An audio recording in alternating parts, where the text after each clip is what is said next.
오후 1시 47분. 회사 점심시간. 당신은 습관처럼 스마트폰을 꺼냅니다. 홈 카메라 앱을 누릅니다. 화면이 뜨는데 2초. 그 2초가 늘 조금 긴 이유를 당신은 스스로 잘 알고 있습니다. 화면이 열립니다. 거실. 소파 아래. 당신의 반려견이 엎드려 있습니다. 고개를 바닥에 대고 움직이지 않습니다. 짖지 않습니다.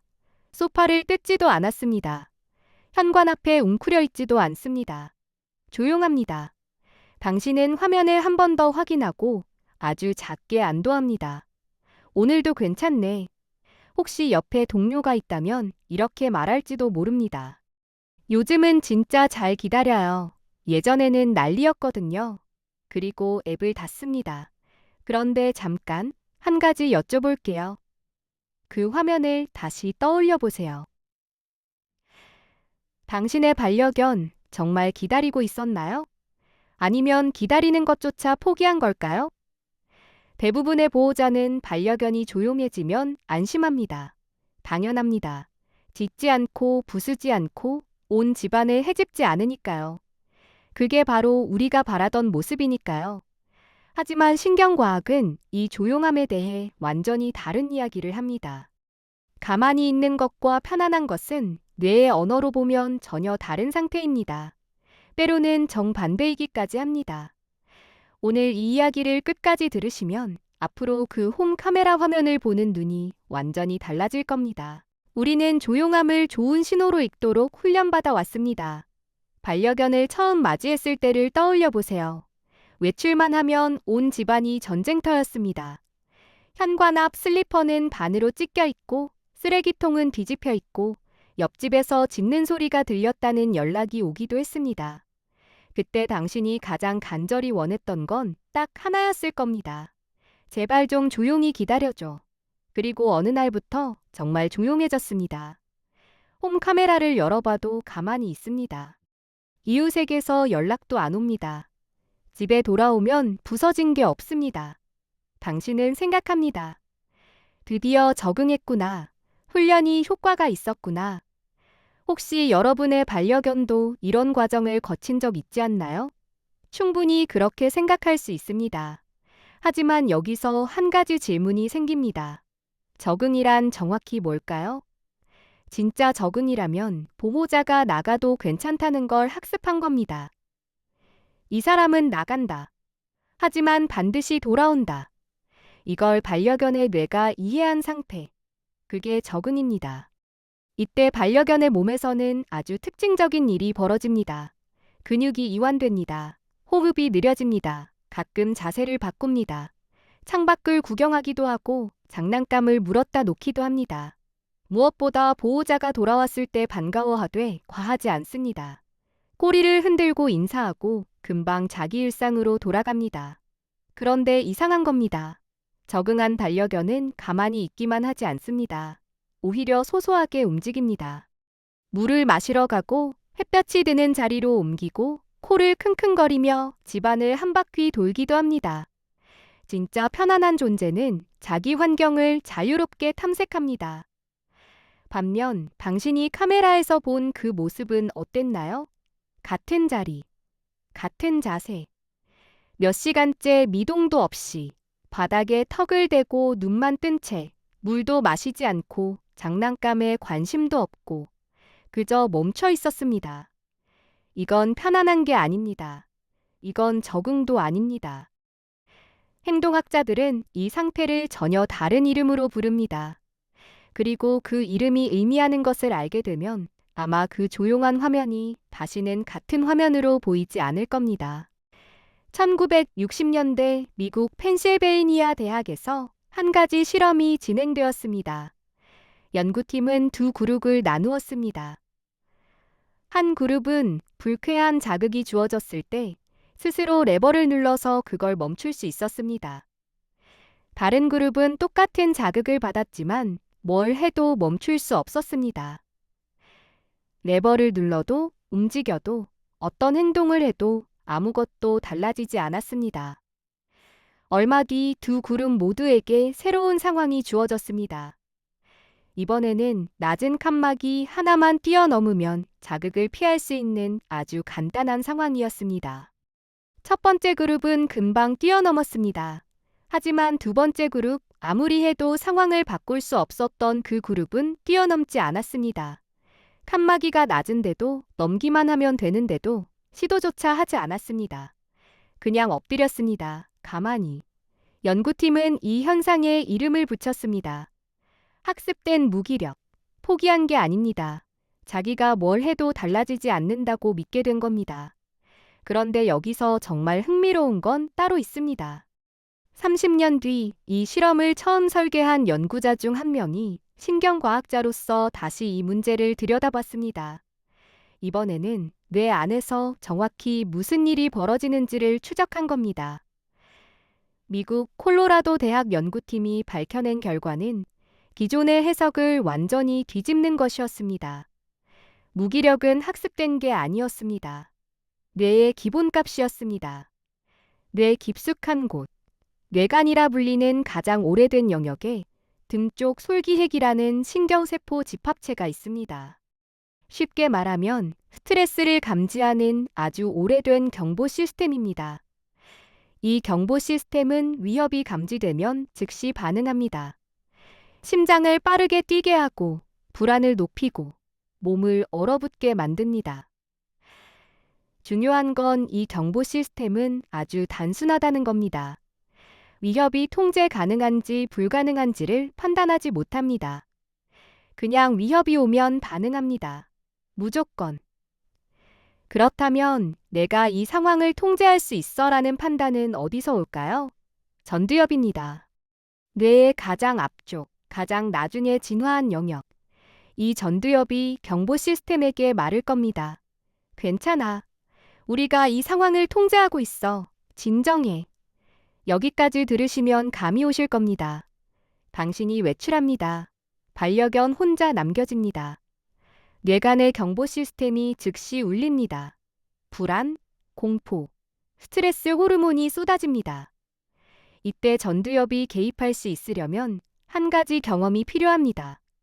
내가 뭔가를 하면 상황이 달라진다는 경험. 짖으면 보호자가 돌아온다든지, 문을 긁으면 열린다든지, 어떤 행동이든 결과로 이어진다는 경험이요. 그런데 만약 짖어도 아무도 안 오고, 문을 긁어도 안 열리고, 돌아다녀도 달라지는 게 없다면요? 전두엽은 경보 시스템을 진정시키지 못합니다. 우리가 통제하고 있어 라고 말해줄 근거가 없으니까요. 경보는 계속 울립니다. 코르티솔이라는 스트레스 호르몬은 계속 분비됩니다. 심장은 빠르게 뜁니다. 그런데 밖에서는 아무 소리도 들리지 않습니다. 짖지도 부수지도 돌아다니지도 않으니까요. 몸이 멈춘 겁니다. 에너지를 다 써버린 게 아닙니다. 뇌가 판단한 겁니다. 아무것도 하지 않는 게 가장 안전하다. 보호자는 카메라를 열어봅니다. 조용합니다. 오늘도 잘 기다렸네. 앱을 닫습니다. 하지만 그 조용한 몸 안에서 스트레스 시스템은 과부하 상태로 돌아가고 있었습니다. 이제 그 조용한 화면을 반려견의 눈으로 한번 보겠습니다. 당신이 현관에서 신발을 신습니다. 반려견은 이미 알고 있습니다. 신발장 여는 소리, 열쇠 집어드는 소리, 가방 지퍼를 당기는 소리. 당신은 일정한 순서로 이 동작들을 반복합니다. 매일, 거의 같은 시간에.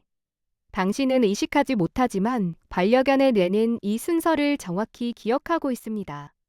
심장이 빨라지기 시작합니다. 가방 지퍼 소리가 난 시점, 이미. 문이 닫힙니다. 자물쇠 돌아가는 소리, 발소리가 멀어집니다. 그리고 정적. 처음에는 짖었습니다. 문 앞에서 온 힘을 다해. 하지만 아무도 돌아오지 않았습니다. 문을 긁었습니다. 발톱이 닳도록. 하지만 문은 열리지 않았습니다. 집안을 돌아다녔습니다. 소파 위로, 침대 위로, 창가로.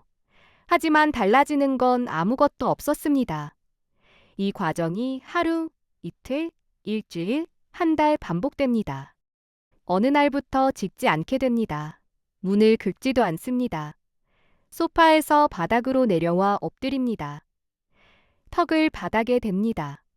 눈은 떠 있지만 아무것도 보고 있지 않습니다. 당신에게는 이것이 성장으로 보입니다. 드디어 혼자 있는 법을 배웠구나. 하지만 이 아이의 머릿속에서 일어난 일은 정반대입니다. 배운 게 아닙니다. 배우기를 멈춘 겁니다. 내가 뭘 해도 이 사람은 돌아오지 않는다. 그 결론에 도달한 겁니다. 그래서 시도를 접은 겁니다. 밖에서 보면 평화입니다. 안에서는 포기입니다.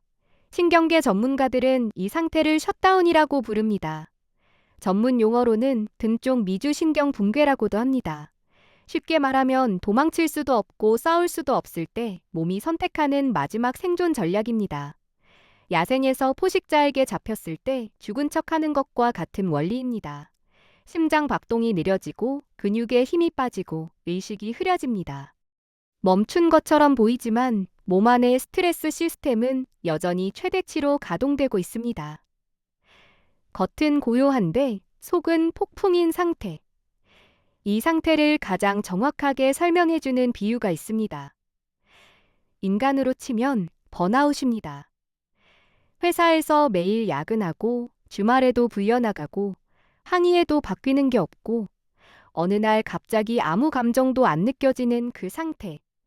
화가 나지도 슬프지도 의욕이 생기지도 않는 그 상태. 포기한 게 아니라 감정을 느끼는 시스템 자체가 과부하로 꺼져버린 겁니다. 당신의 반려견에게도 같은 일이 벌어질 수 있습니다. 사실 이 이야기를 하면서 계속 밴둥이 생각이 났습니다.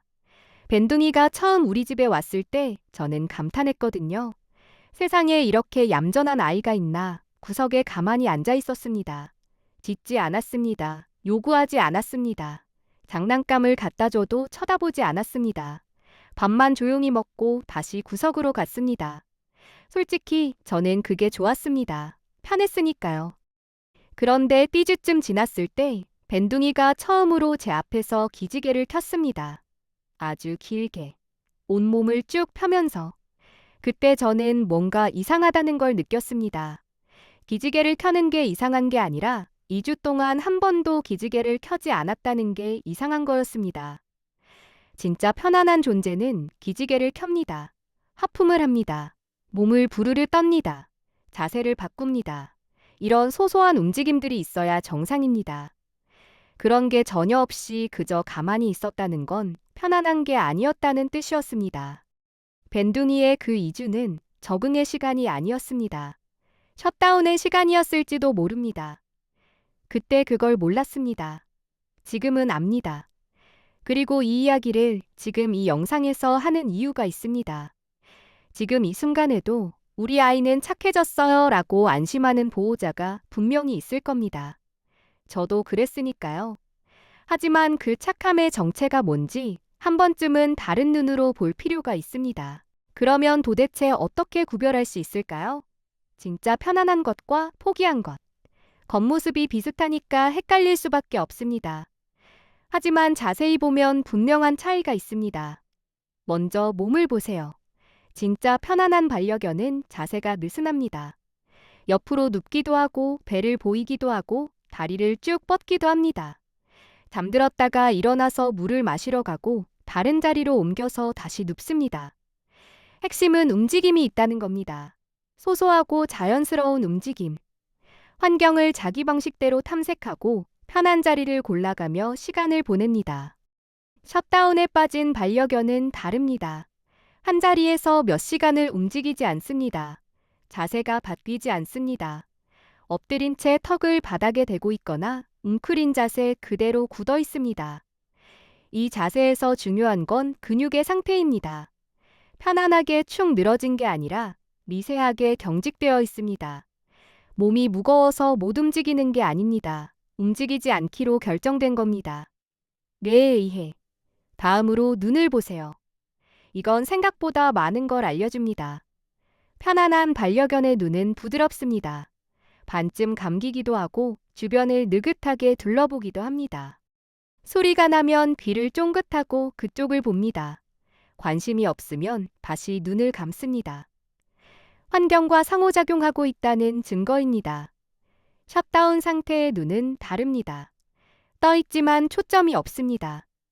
어딘가를 보는 것 같지만 실제로는 아무것도 보고 있지 않습니다. 소리가 나도 반응하지 않습니다. 이름을 불러도 귀가 움직이지 않습니다. 눈이 열려 있을 뿐 뇌는 외부 정보를 처리하고 있지 않는 겁니다. 그리고 한 가지 더 가장 결정적인 단서가 있습니다. 당신이 돌아왔을 때의 반응입니다. 진짜 편안하게 기다린 반려견은 당신이 돌아오면 반갑게 인사합니다. 꼬리를 흔들고 다가오고 코를 대고 한바탕 반가움을 표현한 뒤에 비교적 빠르게 일상으로 돌아갑니다. 왔어? 하는 느낌. 반갑지만 과하지 않습니다. 당신이 돌아올 거라는 걸 알고 있었다는 뜻입니다. 셧다운에서 깨어나는 반려견은 두 가지 중 하나입니다. 아예 반응이 없거나 폭발적으로 반응하거나 당신이 문을 열어도 한참 동안 같은 자리에 있다가 느리게 일어납니다. 혹은 반대로 마치 댐이 무너지듯 갑자기 달려와서 미친 듯이 뛰고 킁킁대고 온몸을 비비고 한동안 진정되지 않습니다. 몇 시간 동안 억눌려 있던 스트레스가 한꺼번에 터져나오는 겁니다. 행동학자들은 이 귀가 후 반응을 분리 스트레스에 가장 신뢰할 수 있는 지표 중 하나로 봅니다. 흥미로운 건 스웨덴의 한 대학에서 진행된 연구입니다. 분리 문제가 없는 반려견들을 30분, 2시간, 4시간 동안 혼자 두고 영상을 촬영했습니다. 분리 중 행동에는 큰 차이가 없었습니다. 대부분 조용히 쉬고 있었습니다. 하지만 보호자가 돌아왔을 때의 인사 강도는 분리 시간이 길수록 확연히 높아졌습니다. 더 많이 움직이고 더 오래 보호자에게 집중했습니다. 이건 뭘 의미할까요? 편안한 반려견도 당신의 부재를 분명히 인식하고 있다는 겁니다. 조용히 쉬면서도 시간의 흐름을 느끼고 있었다는 겁니다. 그래서 돌아왔을 때 반가움의 크기가 달라지는 거예요. 이 반가움이야말로 건강한 기다림의 증거입니다. 반대로 당신이 돌아왔는데도 한참을 일어나지 못하는 반려견이 있다면요. 그건 기다린 게 아닙니다. 돌아온 걸 처리할 에너지마저 바닥난 겁니다. 정리하면 이렇습니다. 진짜 평화는 소소하게 움직입니다. 진짜 평화는 환경에 반응합니다. 진짜 평화는 당신이 돌아왔을 때 적당히 반갑습니다. 반면 셧다운은 멈춰 있습니다. 셧다운은 반응하지 않습니다. 셧다운은 당신이 돌아와도 즉시 돌아오지 못합니다. 오늘 집에 가시면 한 가지만 해보세요. 현관문을 열고 들어가는 그 순간 반려견의 첫 반응을 주의 깊게 보세요. 몇 초 만에 일어나는지, 꼬리가 어떤 높이에 있는지, 눈에 초점이 돌아오는데 얼마나 걸리는지, 그 몇 초가 어떤 검사보다 정확한 답을 줄 수 있습니다. 여기까지 오셨으면 이제 하나만 기억해 주세요. 조용함은 답이 아닙니다. 조용함은 질문입니다. 이 아이는 지금 편안한 걸까? 아니면 포기한 걸까? 이 질문을 한 번이라도 떠올릴 수 있다면 그것만으로도 오늘 이 영상은 의미가 있었습니다. 그리고 혹시 지금 이 이야기를 들으면서 마음이 무거워지신 분이 계시다면 이것도 꼭 말씀드리고 싶습니다. 몰랐던 겁니다. 그뿐입니다. 당신이 그 조용함을 보고 안심한 건 이 아이가 괜찮기를 진심으로 바랐기 때문입니다. 당신이 카메라를 열어본 것 자체가 떨어져 있는 시간에도 이 아이를 생각하고 있었다는 증거입니다. 그건 나쁜 보호자가 하는 행동이 아닙니다. 그건 사랑하는 사람이 하는 행동입니다. 다만 이제는 알게 되었으니까요. 내일부터 다르게 볼 수 있습니다. 내일 점심시간에 다시 홈카메라를 열어보세요. 같은 화면이 뜰 겁니다. 거실, 소파 아래, 엎드려 있는 당신의 반려견. 하지만 이제 당신의 눈은 다릅니다. 움직임이 있는지 볼 겁니다. 자세가 바뀌었는지 볼 겁니다. 물그릇 근처에 다녀온 흔적이 있는지 볼 겁니다. 그리고 저녁에 현관문을 열 때 이 아이의 눈을 볼 겁니다. 초점이 돌아오는 그 속도를, 꼬리가 흔들리기 시작하는 그 타이밍을, 그 몇 초 안에 담긴 것은 이 아이의 하루 전부입니다. 당신의 반려견은 나쁜 게 아니었습니다. 시끄럽게 짖을 때도, 집을 엉망으로 만들 때도 그건 나쁜 게 아니었습니다. 그리고 조용히 엎드려 있을 때도 착한 게 아닐 수 있습니다. 이 아이는 그저 자기가 가진 언어로 말하고 있었을 뿐입니다. 우리가 그 언어를 몰랐을 뿐입니다. 오늘부터는 조금 더 들을 수 있을 겁니다. 소리 없는 목소리까지. 오늘 집에 가시면 현관문 열기 전에 한 3초만 멈춰보세요. 그리고 문을 열고 이 아이의 눈을 보세요. 그 눈이 당신을 찾아 초점을 맞추는 그 순간이 이 아이가 하루 종일 기다린 유일한 순간일 수 있으니까요. 여러분의 반려견은 지금 어디에 있나요? 혹시 이 영상 보시는 동안 옆에 와 있지는 않나요?